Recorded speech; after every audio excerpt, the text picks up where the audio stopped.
चलिए दोस्तों, शुरुआत करते हैं हम अपना सीए फाउंडेशन मैथमेटिक्स में 4C करने के लिए हमें एन्युटी और future value, present value, annuity के बारे में पता होना चाहिए, परपेचुइटी के बारे में पता होना चाहिए, ग्रोइंग रेट परपेचुइटी के बारे में पता होना चाहिए, वैल्यूएशन ऑफ बॉन्ड्स पता होना चाहिए। ये सारी चीज़ें हमें पता होनी चाहिए। ये कॉन्सेप्ट पहले हम थोड़ा सा इन पे फोकस कर लेते हैं और उसके बाद हम आगे अपना एक्सरसाइज के क्वेश्चंस को सॉल्व करेंगे। तो सबसे पहले हम बात करेंगे फ्यूचर वैल्यू और प्रेजेंट वैल्यू। अभी मैं जो फ्यूचर वैल्यू और प्रेजेंट वैल्यू की बात कर रहा हूँ वो नॉर्मल फ्यूचर वैल्यू और प्रेजेंट वैल्यू की मैं बात कर रहा हूँ।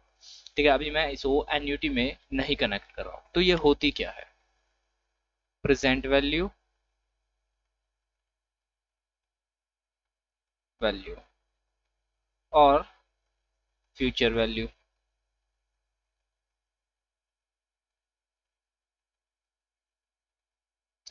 प्रेजेंट वैल्यू और फ्यूचर वैल्यू। प्रेजेंट वैल्यू उस पैसे को कहते हैं जो अभी अभी आज मेरे पास है, और फ्यूचर वैल्यू जो मुझे फ्यूचर में रिसीव होगा वो फ्यूचर वैल्यू है। मतलब कि जो मनी मेरे पास आ जाए, ठीक है, टुडेज मनी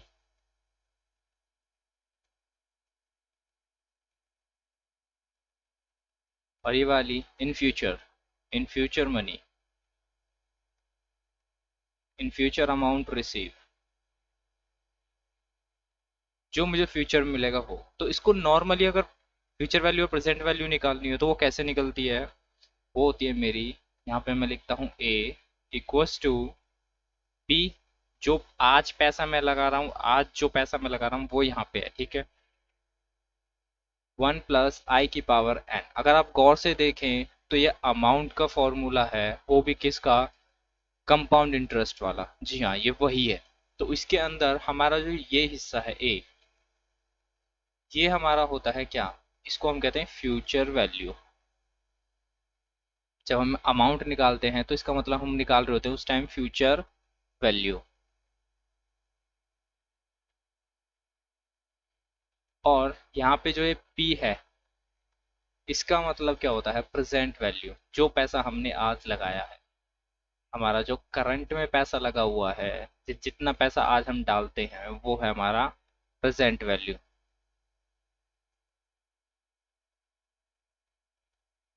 ये हो गया हमारा प्रेजेंट वैल्यू। अब फ्यूचर वैल्यू, प्रेजेंट वैल्यू, हम दो चीज हो गई। ये तो हमारे पास फॉर्मूला हो गया, सीधा सीधा फ्यूचर वैल्यू निकालेंगे। लेकिन अगर प्रेजेंट वैल्यू निकालनी हो तो फॉर्मूला क्या होगा? तो उसके लिए हमारे पास होता है formula P equals to future value divided by 1 + i⁻n। इस फॉर्मूले से हम निकाल लेते हैं अपनी प्रेजेंट वैल्यू। ये तो हो गई नॉर्मल सी हमारे प्रेजेंट वैल्यू और फ्यूचर वैल्यू। अब हम पढ़ते हैं एन्युटी के अंदर। एन्युटी के अंदर भी हमारी प्रेजेंट वैल्यू और फ्यूचर वैल्यू होती हैं। सबसे पहले हम बात करते हैं एन्युटी कि एन्युटी होती क्या है। तो मैं इसको थोड़ा सा साइड कर देता हूँ और यहाँ पे डिस्कशन करते हैं एन्युटी के बारे में।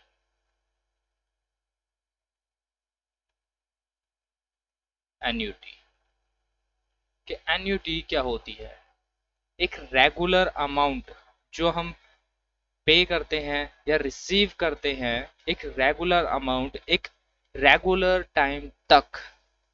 एक फिक्स टाइम होता है कि भाई इतने साल तक या फिर इतने टाइम तक इतनी बार हम एक फिक्स अमाउंट पे करते हैं या रिसीव करते हैं, उसको एन्युटी कहते हैं। मतलब एक इक्वल अमाउंट, एक इक्वल अमाउंट हम पे करते हैं या रिसीव करते हैं, उसको एन्युटी कहते हैं। एन्युटी मेनली दो तरह की होती है। एन्युटी है दो तरह की। फर्स्ट क्या है? फर्स्ट है हमारी ऑर्डिनरी एन्युटी। ऑर्डिनरी एन्युटी, इसका और कोई नाम भी है? हाँ जी, इसका एक और नाम होता है और regular annuity.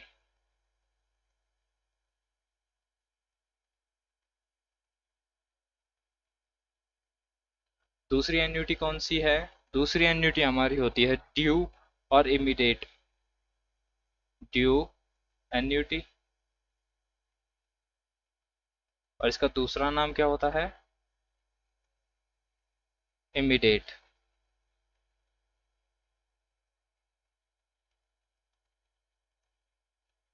Annuity.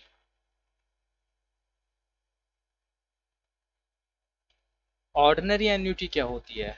Ordinary annuity के अंदर हमारा क्या होता है? ऑर्डिनरी एन्युटी में हम जो भी चीज़ पे कर रहे होते हैं, जो इंस्टॉलमेंट हम पे कर रहे होते हैं वो, या फिर जो चीज़ हम अमाउंट हम एक स्टार्टिंग में ले रहे होते हैं, वो हमारा जो इक्वल इंस्टॉलमेंट है, जो एन्युटी हमारी है, वो हमें प्रेजेंट से ही स्टार्ट हो जाती है, at the point of beginning. कब से स्टार्ट हो जाती है? बिगिनिंग से।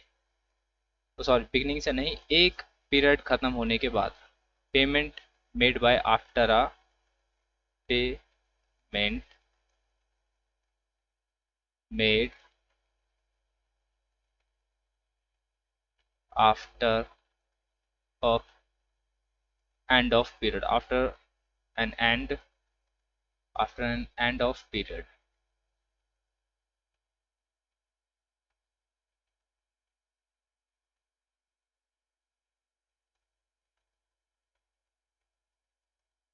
यहाँ पे फर्स्ट लिखना था मुझे, फर्स्ट पेमेंट। यहाँ से इसे हटाता हूँ। First payment made after an end of period. एक जो हम पहली पेमेंट करते हैं ना, वो एक पीरियड खत्म होने के बाद करते हैं। और यहाँ पे क्या होता है?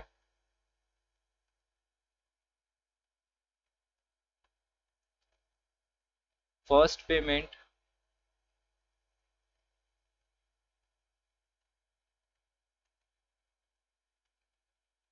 मेड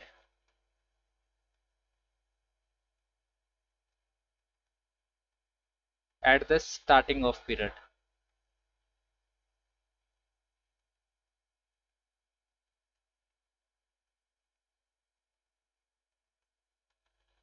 यहाँ पे हम पहली पेमेंट एन्युटी के फर्स्ट इंटरवल के साथ ही दे देते हैं। पहला हमारा जो महीना स्टार्ट होता है उसी के साथ हम एडवांस में, एक तरीके से कह लो कि हम वो पहले ही पे कर देते हैं। जिस दिन से हमने एन्युटी लगाई उसी दिन हम पे कर देते हैं। पर यहाँ पे ऐसा नहीं है। अब इसमें कौन कौन से केसेस आते हैं? इसके अंदर आपका क्या क्या आ सकता है? इसके अंदर आपका लोन आ सकता है। आप आज लोन लेते हो, उसकी पेमेंट कब करते हो? एक महीने बाद। तो इसके अंदर हमारे आते हैं लोन। लोन आ सकते हैं, सारे लोन आ गए इसके अंदर हमारे। इसके अंदर हमारे क्या आते हैं? आरडी। आरडी क्या होता है? एक रैकरिंग डिपॉजिट अकाउंट होता है। इसमें क्या करते हैं हम, एक टाइम के बाद पैसा इसमें हर महीने एक इक्वल अमाउंट डालते हैं। जैसे मान लो मैंने आज 5 साल के लिए आरडी अकाउंट ओपन किया 1000 रुपये से, तो मैं ना 1000 रुपये से ज़्यादा उसमें डाल सकता हूँ, ना 1000 रुपये से कम उसमें डाल सकता हूँ। हर महीने मुझे 1000 रुपये अपने अकाउंट में डालने होंगे, और वो भी किस दिन? जिस दिन का मैं उनको बोल के आया हूँ कि इस दिन मैं आपको 1000 रुपये हर महीने जमा करूंगा बैंक के अंदर, उस दिन। तो जब मैं बैंक के अंदर जाऊंगा तो मुझे फर्स्ट पेमेंट उसी दिन देनी होगी जिस दिन मैं अपना आरडी अकाउंट ओपन करवाऊंगा। लेकिन लोन में ऐसा नहीं होता। अगर आप किसी से पैसे लेते हैं तो उसका इंटरेस्ट एक महीने बाद देते हैं, या फिर उस पैसे की रिपेमेंट जो करनी होती है आपको इंस्टॉलमेंट्स में, वो भी आप एक महीने बाद करते हैं। अभी फिलहाल प्रेजेंट में तो लोन ऐसे चल रहे हैं जिसमें आप पहले ही पेमेंट कर देते हैं। ड्यू और इमीडिएट में क्या होता है? ड्यू और इमीडिएट में ईएमआई आ जाती है हमारी। ईएमआई, जितनी भी ईएमआई होती है हमारी, वो फर्स्ट पीरियड से ही स्टार्ट हो जाती है। तो यहाँ पे ये मैं जब बता रहा हूँ आपको, एन्युटी ऑर्डिनरी होगी या फिर एन्युटी ड्यू होगी, ये सिर्फ इसलिए बता रहा हूँ ताकि आपको ये पता चले कि टाइप्स ऑफ लोन कौन से हैं। ठीक है, किस तरह की चीजें हैं, लोन किस तरीके से हैं, क्या चीज कैसी है, फाइनेंशियल इंस्ट्रूमेंट किस तरीके से होते हैं। तो वो ये भी हो सकते हैं और ये भी हो सकते हैं। इट्स मे बी पॉसिबल कि वो ऑर्डिनरी एन्युटी हो, और या फिर रेगुलर हम जिसे कहते हैं, और ये भी पॉसिबल है कि वो ड्यू हो या फिर इमीडिएट हो। कोई सी भी एन्युटी वो हो सकती है। ठीक है जी। अब आगे चलते हैं, ये तो हमने पढ़ लिया। अब एन्युटी रेगुलर और ऑर्डिनरी के अंदर एक टेबल बनाएंगे जिससे हमें इसके फॉर्मूलों को बड़ी इजीली समझ पाएंगे कि प्रेजेंट वैल्यू और फ्यूचर वैल्यू इसके अंदर कैसे हमें देखनी है, कैसे सीखनी है। ठीक है, चलिए वो टेबल बनाते हैं हम इस साइड पे। तो यहाँ पे अब हम लिखेंगे फॉर्मूला। एन्युटी के लिखेंगे प्रेजेंट वैल्यू के लिए एन एन। इसके लिए हम एक टेबल बनाएंगे प्यारी सी। और यहाँ पे हम लिखेंगे अपना ऑर्डिनरी एन्यूटी,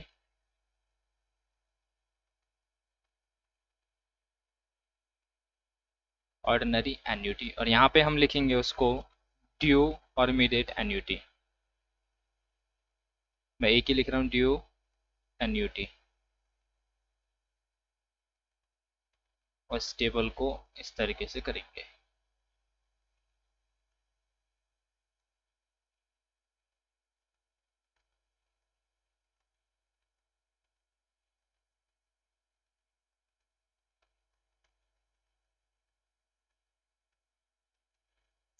यहाँ पे हम लिखेंगे फ्यूचर वैल्यू,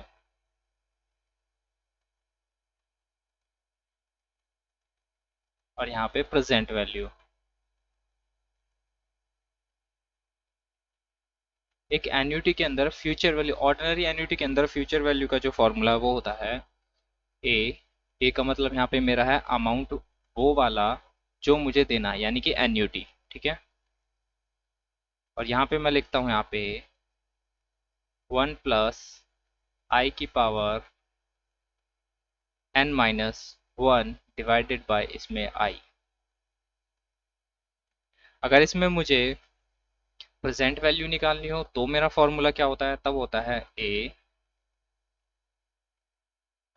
1 - 1/(1 + i⁻n), और यहाँ पे ये आई। ये आई इसके अंदर भी हो सकता है, बाहर भी कर सकते हैं। हम इस फॉर्मूले को अकॉर्डिंगली अपने बदलते रहते हैं, ठीक है, प्रेजेंट वैल्यू के। इसको हम नहीं चेंज करते हैं, पर इसको कई बार हम चेंज कर लेते हैं। अब आते हैं ड्यू के अंदर। तो इसमें हमारा क्या फॉर्मूला होता है फ्यूचर वैल्यू का, तो इसमें हमारा सेम फॉर्मूला होता है ऊपर में जैसे ही, बस उसमें एक छोटा सा हम चेंज करेंगे। वो क्या है, वो ये होगा, देखना भी, डिवाइडेड बाय आई, पे ये ब्रैकेट क्लोज कर दिया मैंने, और उसके बाद 1 + i से मल्टीप्लाई एक बार और कर देना है बस। यहाँ पे क्या होगा, यहाँ पे भी ऊपर वाला ही सेम फॉर्मूला होगा।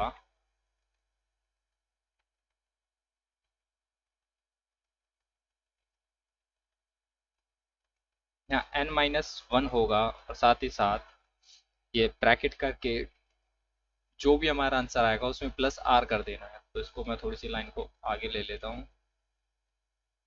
+r, मतलब ए ही है एक तरीके से यहाँ, ठीक है।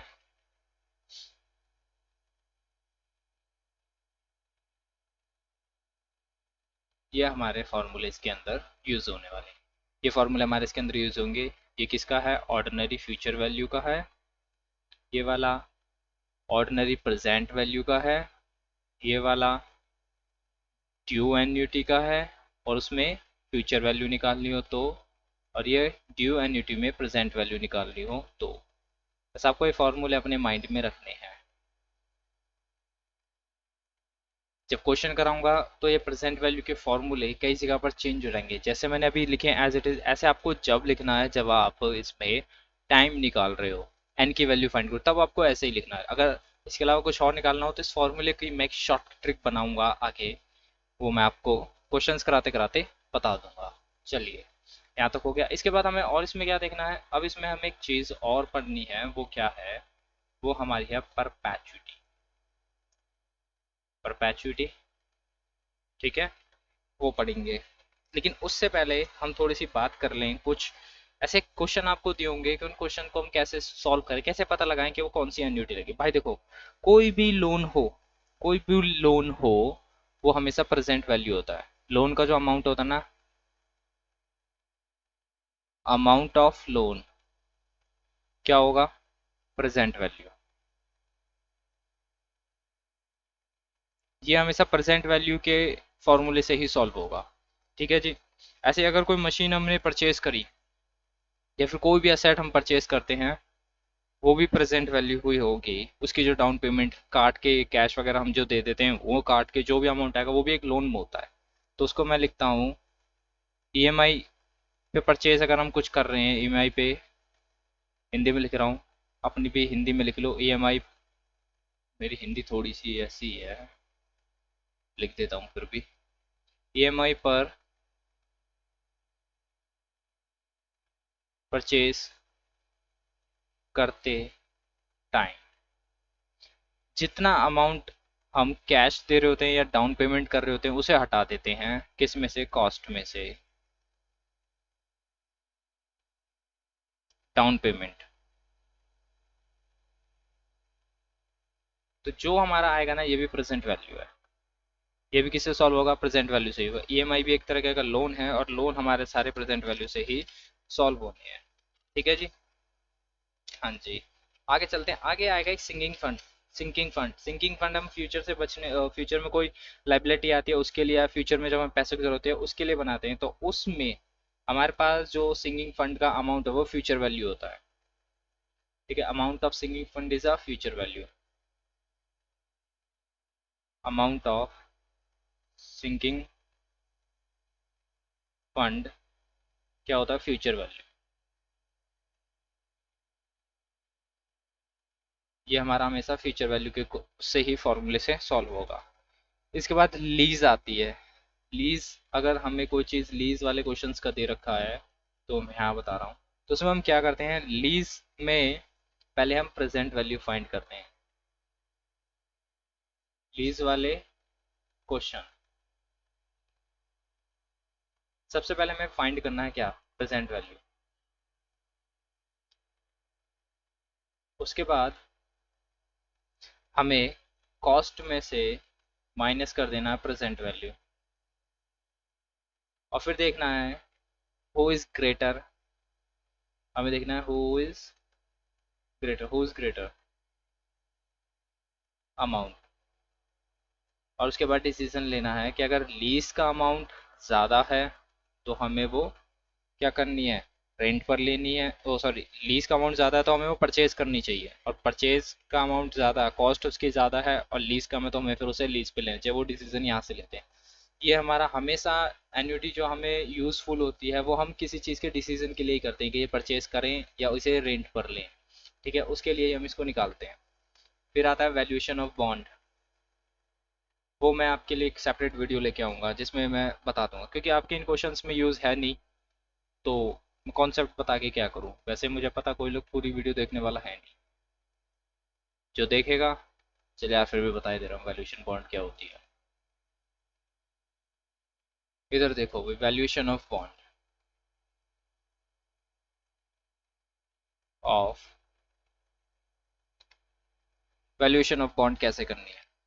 तो वैल्यूएशन ऑफ बॉन्ड में हमारे पास जितने टाइम एन दे रखा है, जितने टाइम एन दे रखा है उतने ही टाइम तक हमें क्या करना है, 100 डिवाइडेड बाय 1 प्लस आई की पावर, यहाँ पे क्या लिखना है 1, फिर उसके बाद 100 डिवाइडेड बाय प्लस करते जाना है 1 प्लस आई की पावर 2, और जितने टाइम तक दे रहा उतने टाइम तक लेके जाना। ठीक है, 100 की पावर 1 प्लस आई की पावर n, और उसमें एक चीज़ और प्लस कर देनी, अब यहाँ पे आएगी पर वैल्यू ऑफ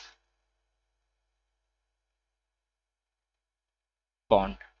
एक सिंगल बॉन्ड की जो वैल्यू है वो यहाँ पे आएगी कि एक बॉन्ड कितने का, और डिवाइड में क्या कर देना है 1 प्लस एन। इन जब सबको प्लस कर लोगे तो आपकी वैल्यूएशन ऑफ बॉन्ड आ जाएगी कि आपको बॉन्ड अभी कितने में खरीदना चाहिए, ये आपका निकल के आ जाएगा। इसके बाद एक कॉन्सेप्ट है परपैचुइटी का, वो देख लेते हैं। परपैचुइटी दो तरह की होती है। एक तरीके से हम इसे पेंशन भी कहते हैं, कि आज मैं कितना पैसा बैंक को जमा कर दूं कि हर महीने मुझे एक फिक्स इनकम बैंक मुझे दे, एक फिक्स अमाउंट बैंक मुझे हमेशा देता रहे। इनकम क्या लो है, एक फिक्स अमाउंट हमें हमेशा मिलता रहे या मेरे बच्चों को मिलता रहे, किसी के लिए मिलता रहे, वो परपैचुइटी होती है। इस तरह के क्वेश्चन, उसमें हम क्या करते हैं, उसको निकालने का सीधा तरीका होता है हमारा, जो अमाउंट हमें हर महीने चाहिए वो divided by rate of interest, perpetuity निकल जाएगी। एक और होता है ग्रोइंग परपैचुइटी, जिसमें हमारा, हम एक बार पैसा बैंक को दे देते हैं, बैंक क्या करता है उस पर इंटरेस्ट भी लगाता रहता है, ग्रो करता रहता है उस अमाउंट को, और हमें भी हर महीने कुछ ना कुछ देता रहता है। ग्रोइंग परपैचुइटी में क्या होता है, ग्रोइंग परपैचुइटी,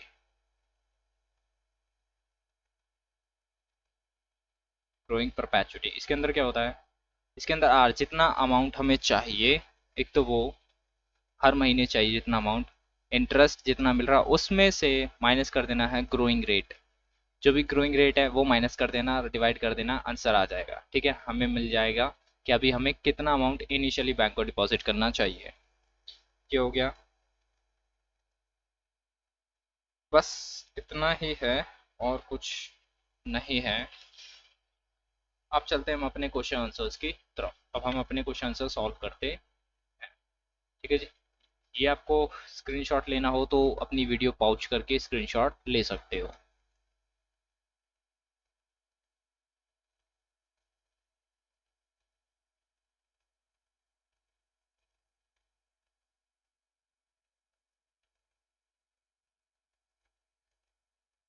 चलिए अब क्वेश्चन आंसर स्टार्ट करते हैं अपने।